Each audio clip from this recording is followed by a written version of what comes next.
Buongiorno da Sicilia 24, le principali notizie. A Palermo Antonina e la sua cagnolina Molly hanno trovato casa, non dormiranno più in auto. Dopo il nostro servizio nel TG di ieri, la macchina della solidarietà si è messa in moto, la accoglierà una struttura di Cinisi. Ma la sanità, colto da malore, si reca al pronto soccorso e l'ospedale di Vittoria, rimandato a casa, muore poche ore dopo. L'ASP di Ragusa condannata a risarcire i familiari con quasi 1 milione di euro. Agrigento, capitale della cultura, sonora bocciatura della Corte dei Conti, confusione e disorganizzazione, l'evento non ha attratto i turisti. Catania, in realtà il nuovo piano regolatore del porto, ecco quale sarà il suo nuovo volto, moderno, verde e aperto alla città. Ponte sullo Stretto, polemiche e scontri, Salvini deciso ad andare avanti dopo lo stop della Corte dei Conti, esulta chi non vuole l'infrastruttura. Maschere, horror e atmosfera da brividi. La festa di Halloween coinvolge in Sicilia sempre più bambini. L'attore Tuccio Musumeci, che c'entrano con noi le zucche di Halloween. Calcio, il Catania stasera in campo a Caserta. Toscano dovrebbe confermare lo stesso 11 iniziale delle ultime partite. Diretta in chiaro su Telecolor a partire dalle 19:30. Ancora scosso dalle 3 sberle subite dal Monza, il Palermo prova a reagire. Al Barbera domani arriva il Pescara e la banda di Inzaghi non può più stonare. Inzaghi medita novità nell'11 titolare.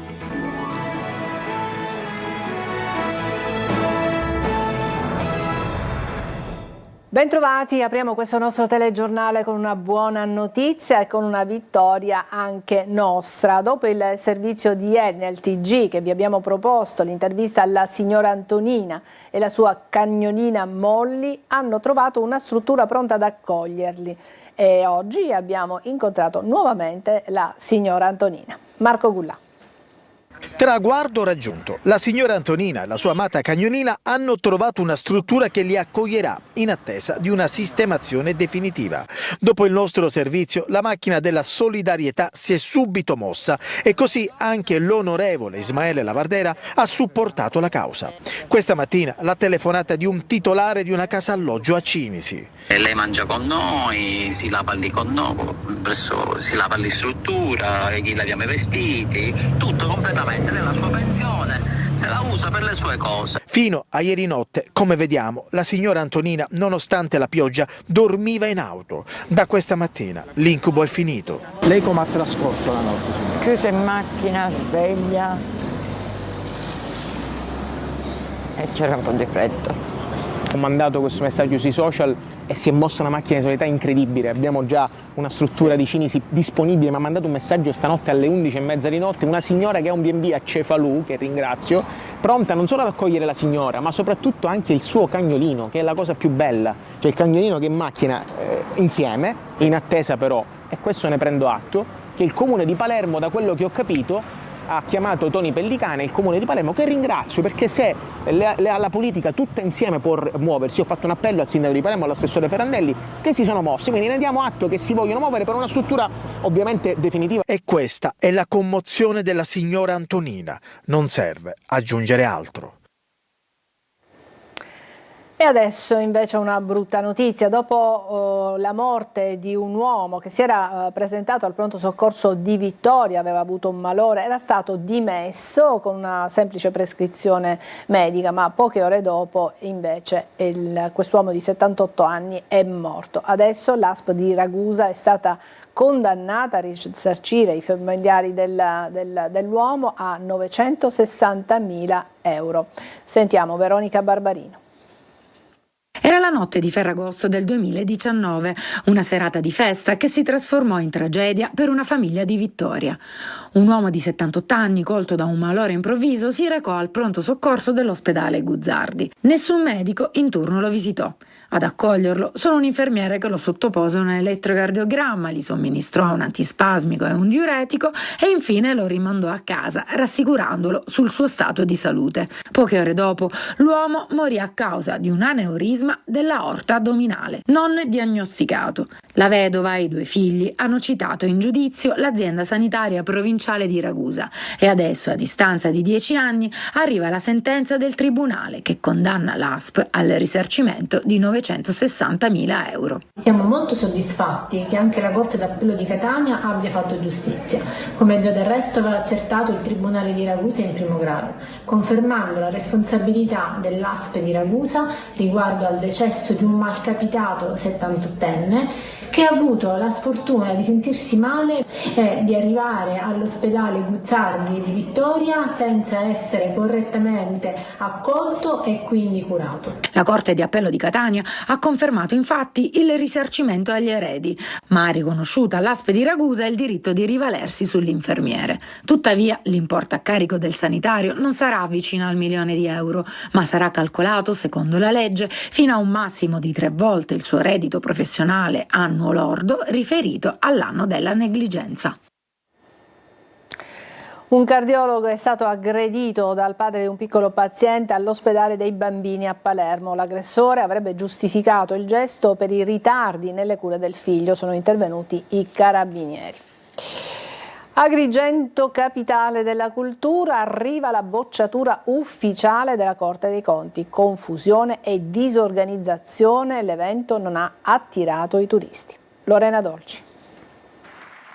Era cominciato così, in pompa magna, alla presenza del capo dello Stato Mattarella e del ministro Giuli. Ma il debutto di Agrigento, capitale della cultura, non partiva sotto i migliori auspici. Gli strafalcioni nei cartelloni, il programma inesistente e l'allarme lampeggiante sui ritardi nella programmazione. Tanti pronostici infausti che avevano presto indotto il presidente Schifani a prendere in mano la situazione, di fatto commissariando la fondazione. Ma non è bastato. Con l'anno ormai agli sgoccioli arriva la stroncatura netta della Corte dei Conti. Parlano i dati: nessun incremento di turisti, tassa di soggiorno in linea con gli anni precedenti, il logo capitale della cultura non ha attirato visitatori. La delibera dell'organo di controllo regionale conferma tutte le criticità gestionali, in pratica una bocciatura sotto tutti gli aspetti. Emergono profili di incertezza, ritardi nella rendicontazione, mancanza di coordinamento tra i 44 progetti, con fondazione e comune impegnati più che altro, scrive la Corte dei Conti, a pestarsi i piedi. La presidente della fondazione, voluta proprio da Schifani, rivendica però l'impegno profuso a fronte della disorganizzazione trovata. Capitale della cultura, gennaio 2025 doveva essere chiavi in mano, cioè con la struttura pronta, il personale pronto, la sede pronta e anche con i progetti chiavi in mano. È chiaro che io sono arrivata e ho trovato, come dico sempre, lo zero assoluto. Sull'incontro con Schifani smentisce le voci di rimproveri. Assolutamente no, Schifani è proprio assolutamente, io lo ringrazio, anzi pubblicamente è stato sempre accanto a me. A Catania è arrivato il via libera al piano regolatore del porto. È stato approvato infatti il piano che consentirà di avere un'infrastruttura moderna, verde e aperta alla città. Eva Spampinato. È ufficiale, il nuovo piano regolatore del porto di Catania è realtà. Con la delibera del comitato di gestione si chiude un percorso iniziato nel dicembre 2024 e che ridisegna completamente uno degli snodi più importanti della città. Finalmente, dopo quasi mezzo secolo, il porto di Catania è un piano regolatore nuovo, moderno ed efficiente. Io direi che è un piano che nasce dal desiderio di aprire il porto ai bisogni della città, conservandone però l'anima commerciale che dà lavoro e dà sviluppo alla città tutta. Il progetto prevede un'area a crociere di 84.000 metri quadri, con 4 nuovi accosti per navi fino a 340 metri e una marittima capace di accogliere 1 milione di passeggeri l'anno. Il senso dell'iter di approvazione è proprio quello di vedere le cose anche dal punto di vista degli altri, per cui non c'è nessuna preclusione a adottare delle misure che possano migliorare l'ecosostenibilità del piano. Il nuovo waterfront offrirà una promenade di 17 ettari, spazi verdi, aree per yacht, pescherecci e una viabilità rinnovata che collegherà il porto al centro storico. E quindi abbiamo, aderito alle richieste del Comune, riducendo le volumetrie, le altezze e individuando degli spazi dove vi è il vincolo assoluto di inedificabilità. Un intervento che promette di cambiare il volto del mare di Catania, rendendolo finalmente parte viva della città. E a proposito di infrastrutture, sono giorni caldi per il ponte sullo Stretto di Messina, tra il parere della Corte dei Conti, le intenzioni di andare avanti del governo e l'opposizione che festeggia e rilancia l'azione per dire no all'opera. Francesco Triolo. Gongola il fronte del no ponte a Messina, il parere della Corte dei Conti dà nuovo slancio ai comitati che hanno in cantiere una grande manifestazione nazionale a fine novembre. Certo, una pietra a tombare, non c'è altro modo per definirla. Chiaramente stiamo molto attenti alle prossime fasi e alle prossime decisioni del governo, staremo molto attenti perché il governo deve compiere atti che possono configurarsi come davvero eversivi e quindi la manifestazione in piazza il 29 novembre servirà anche a questo. Il governo però non molla, la Premier Meloni ha sottolineato l'interesse pubblico dell'opera e il ministro Salvini oggi lo ha ribadito. Noi aspettiamo che la Corte dei Conti ci dica quali sono i suoi dubbi, siamo convinti di avere gli argomenti per fugare ogni tipo di dubbio. L'avvio dei cantieri però non potrà avvenire secondo il programma iniziale. I cantieri partiranno, dopo 160 anni i cantieri partiranno. Ci viene chiesto un supplemento di produzioni di documentazione, lo facciamo, insomma abbiamo aspettato un secolo, aspetteremo un secolo e 2 mesi. Ma sul progetto l'opposizione è chiara, è vecchio, dice Angelo Bonelli. Noi abbiamo scoperto le carte, posso mostrarvele in esclusiva alla vostra trasmissione, una carta che dimostra che questo progetto che è stato presentato al Paese è quello vecchio di 28 anni fa. Questo è il documento che lo attesta, guardi. È un'anticipazione dell'intervista che il deputato ha rilasciato in esclusiva a Luca Ciliberti per Il Punto, che andrà in onda domani alle 14.30 su Telecolor. A Messina intanto, nonostante gli ultimi sviluppi, prosegue l'attività della Commissione Ponte in Consiglio Comunale. L'ex assessore regionale al turismo Manlio Messina, oggi parlamentare nazionale fuori da Fratelli d'Italia, provoca ancora il presidente della regione e dice: se Schifani sarà ricandidato alla regione mi candiderò io contro di lui. Luca Ciliberti. Da Palermo solo silenzio, nessuna reazione, encefalogramma piatto, almeno formalmente. Derubricata uscita pubblica di importanza irrilevante di chi ha livore perché ormai fuori dalla scena politica. Ma l'ultima provocazione del deputato nazionale già assessore regionale al turismo nel governo Musumeci, Manlio Messina, suscita apprezzamenti, ovviamente manifestati solo in privato al diretto interessato, trasversali di amici politici di maggioranza e opposizione. Dopo giorni di attacchi frontali al presidente Schifani, Messina piazza l'ultima bordata con un post social. Desidero essere chiaro con tutto il centrodestra. Qualora il candidato alla presidenza della regione siciliana dovesse essere ancora Renato Schifani, mi candiderò personalmente contro di lui. E continua. La Sicilia ha bisogno di una guida nuova, libera da condizionamenti e capace di restituire dignità e prospettiva a questa terra.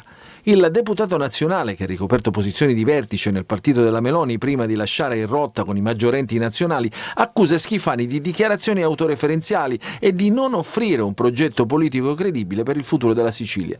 Nei giorni scorsi altre accuse al presidente della regione. Tace sui boss mafiosi che mettono le mani sui fondi del PNRR o che gestiscono lidi a Palermo, sui fondi oltre 300.000 euro al Trapani Calcio, nel quale lavora il figlio di Schifani, sulla spesa pubblica bloccata in Sicilia, sul rischio di perdere le risorse europee per gli interventi urgenti nell'isola. Messina va a ruota libera, motivato dal fatto di non appartenere più ad alcun partito. Curiosa, ovviamente, la coincidenza temporale. Qualcuno ipotizza anche qualche manina esterna. Chissà. Weekend di Ognissanti condizionato da maltempo in Sicilia. La notte scorsa oltre 20 interventi sono stati effettuati ai vigili del fuoco sull'autostrada Siracusa-Catania tra Priolo e Augusta in seguito alle piogge e agli allagamenti che hanno colpito la provincia. Le precipitazioni e il forte vento hanno costretto molte auto a fermarsi. Per oggi allerta gialla in tutta la regione. Chiuse le indagini per l'inchiesta del Wall, che ha svelato un sistema criminale che trafficava in armi e droga. 24 indagati e un nome al vertice, quello di Grazio Ferrara, ex avvocato penalista di Gela. Secondo la direzione distretto antimafia di Caltanissetta, gestiva una rete di spaccio e traffici d'armi legata alla famiglia mafiosa Renzivillo. GR Italia. Droga, armi e tecnologia, e questo è il triangolo al centro della maxi inchiesta The Wall condotta dalla DDA di Caltanissetta. Le indagini si sono chiuse per 24 indagati. Al vertice Grazio Ferrara, 45 anni, ex avvocato di Gela, considerato dai magistrati il capo e promotore di un gruppo che avrebbe gestito lo spaccio di hashish, cocaina e crack sotto la protezione della famiglia Rinzivillo di Cosa Nostra. La base operativa era il bar dei Muretti a Macchitella, dove avvenivano incontri e passaggi di denaro. Secondo gli investigatori, Ferrara coordinava forniture e contatti con complici detenuti che comunicavano dal carcere con telefoni introdotti illegalmente. Parte dei proventi finiva in una cassa comune, il salvadanaio, usata anche per pagare un manovratore di droni incaricato di far arrivare cellulari e droga nelle carceri. In un episodio un drone è stato abbattuto dalla polizia di Messina, trasportava telefoni e stupefacenti. Ferrara cercava di proteggersi evitando telefonate dirette e usando videochiamate su WhatsApp, ma sul suo telefono era stato installato un trojan informatico che ha registrato tutto, messaggi, incontri e persino la visione di un'arma via chat. Per la DDA il muro che per anni ha protetto l'organizzazione è ormai crollato. Dietro ogni parola, ogni messaggio, un orecchio digitale che ne ha seguito la caduta.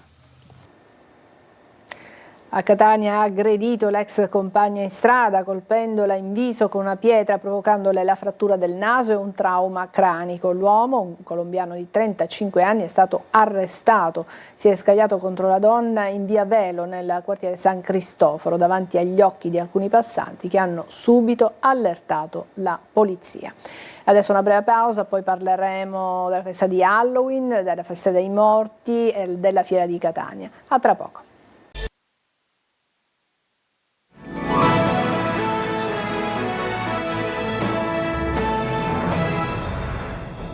Zucche intagliate, costumi horror e tanto sangue, finto ovviamente. Anche in Sicilia è diventata ormai una tradizione la festa di Halloween, amata da giovani e bambini. Vediamo come si preparano a trascorrere la notte più paurosa dell'anno in questo servizio di Eva Spampinato.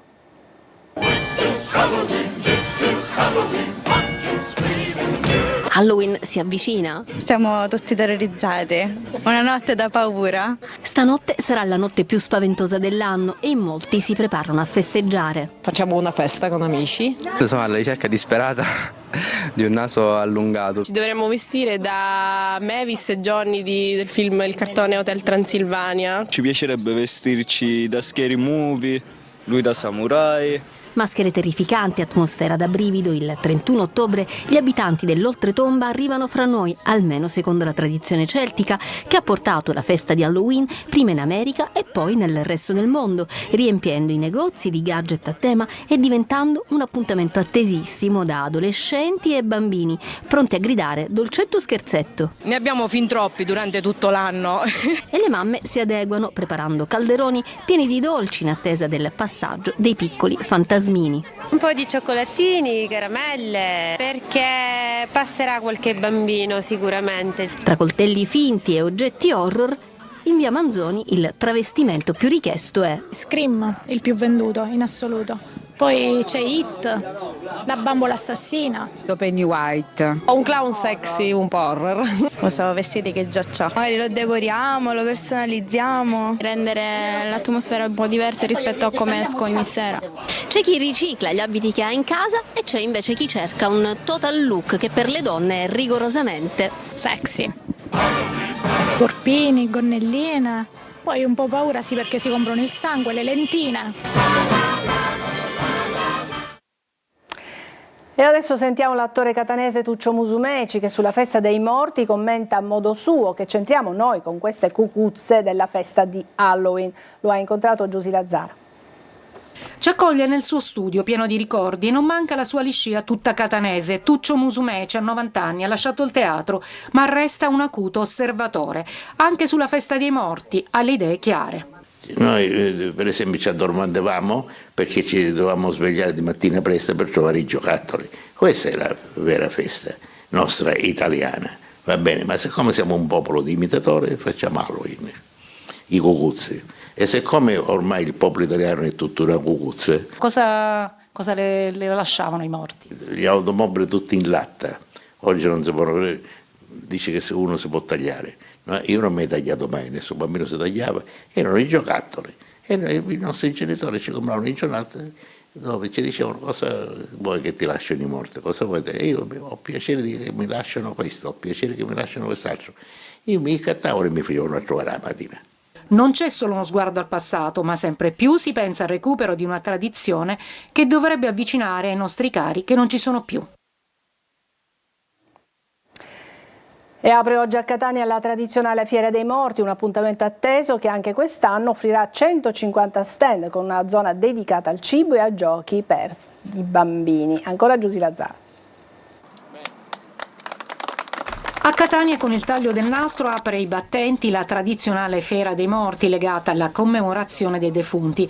Nell'area del parcheggio scambiatore Fontana Rossa di AMTS sono oltre 150 gli stand che compongono l'area espositiva e commerciale, con un'apposita zona dedicata al cibo e agli spazi gioco per i bambini. Da 78 anni che si rinnova questo appuntamento, è sicuramente un appuntamento non solo sentito da tutti i catanesi, ma da un punto di vista dell'impatto economico è un volano spaventoso. Infatti è una fiera che accoglie non solo stand diciamo della città Solta, ma anche della provincia. La Fiera dei Morti sarà visitabile fino al 9 novembre dalle 9 alle 24 nei giorni festivi e prefestivi, dalle 9 alle 22:30 nei giorni feriali.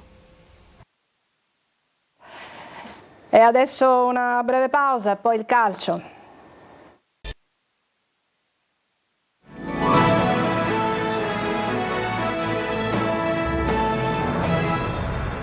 Ed eccoci al calcio, il Catania stasera in campo a Caserta. Toscano deve rinunciare ad Aloi e dovrebbe confermare lo stesso 11 iniziale delle ultime partite. Diretta in chiaro su Telecolor a partire dalle 19:30. Sentiamo Marco Carli. Per volare in testa, in attesa della Salernitana che gioca domenica a Latina. Per chiudere al meglio un ottobre fatto finora di tutti i successi e nessun gol subito. Per consolidare convinzioni e posizionamento. I tanti temi in vista della partita di Caserta con le squadre in campo stasera al Pinto. Contro il Catania, l'ha detto anche Toscano, una squadra che soprattutto nelle prime linee presenta giocatori di buon livello per la categoria. Come dimostra la classifica che vede i Campani a quota 17, sono 24 i punti degli etnei. Partita da giocare, di combattimento, di duelli, come spesso succede in Serie C. Duelli che il Catania vuole vincere come ha fatto bene con convincente organizzazione tattica nelle ultime partite. Mancherà un'alternativa importante a centrocampo come Aloi, fermato, come comunica la società, da una contusione nell'ultimo allenamento. Toscano è orientato a confermare gli interpreti iniziali degli ultimi match vittoriosi, dunque Dini in porta, poi Gherardi con Di Gennaro e Celli in difesa, Casasola e Donnarumma sugli esterni, Quaini e Di Tacchio in mezzo, Cicerelli con Lunetta alle spalle di Forte. Diretta in esclusiva in chiaro su Telecolor a partire dalle 19:30. Ampio pregare e poi la telecronaca della partita, alla fine le interviste ai protagonisti in campo. E il Palermo, dopo la debacle con il Monza, prova a reagire. Domani sfida casalinga contro il Pescara. Inzaghi striglia la squadra. Sentiamo Marco Gullà.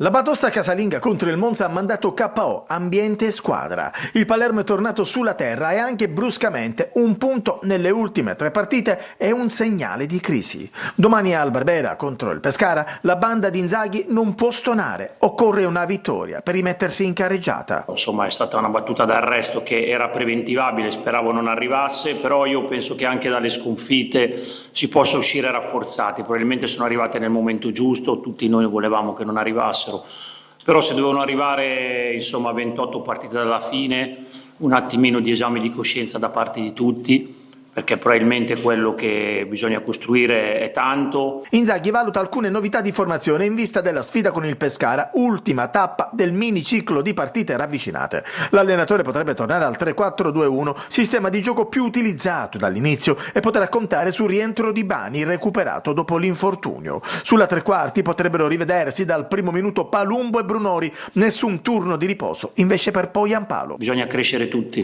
per alimentare il nostro sogno, per arrivarci pronti, per cui diamoci dentro, tiriamoci su le maniche, lavoriamo di più, io per primo, e torniamo a regalare quello che questa gente si merita. Domani fischio d'inizio alle 19:30 proprio nel giorno del 125° compleanno dei Rosanero. La meta a Catania nel calcio a 5, pareggia la seconda partita nel girone di Champions League. Domani il match decisivo in ottica qualificazione. Marco Carli. Tutto rimandato a sabato, come prevede un girone che promuove una sola squadra agli ottavi, ma la Meta Catania è perfettamente in corsa nel main round di Champions League di futsal che ospita il Pala Catania, dopo il pareggio per 3-3 contro i campioni di Grecia dell'AEK, con cui adesso condivide la testa del girone, ma con un gol in più nella differenza reti. Sabato sera alle 20:30 al Pala Catania, diretta esclusiva su Telecolor, il terzo e ultimo impegno contro i finlandesi dell'AKA, vittoriosi 4-0 con i tedeschi del Welindorf e adesso terzi in graduatoria. La partita vale il pass per gli ottavi e in tal senso conterà anche il risultato di AEK Welindorf in programma alle 17. La partita contro i greci comincia in salita per la Meta, che va sotto subito complice una disattenzione in difesa sfruttata da Lima. E Turmena a trovare il meritato pari con un perfetto mancino su punizione. Poi la squadra di Guarra va sotto di 2 reti con la doppietta di Felipigno. La Meta reagisce e costringe i greci a difendersi per rispondere ai veementi attacchi etnei, culminati con la rete di Turmena e il pareggio definitivo di Pulvirenti per il 3-3 che rimanda tutto all'ultimo match. E alla fine però ci prendiamo questo punto perché per noi ancora, che ancora ci dà speranza, e adesso testa a sabato. È tutto per questa edizione di Sicilia 24, grazie per averci seguito, buon pomeriggio.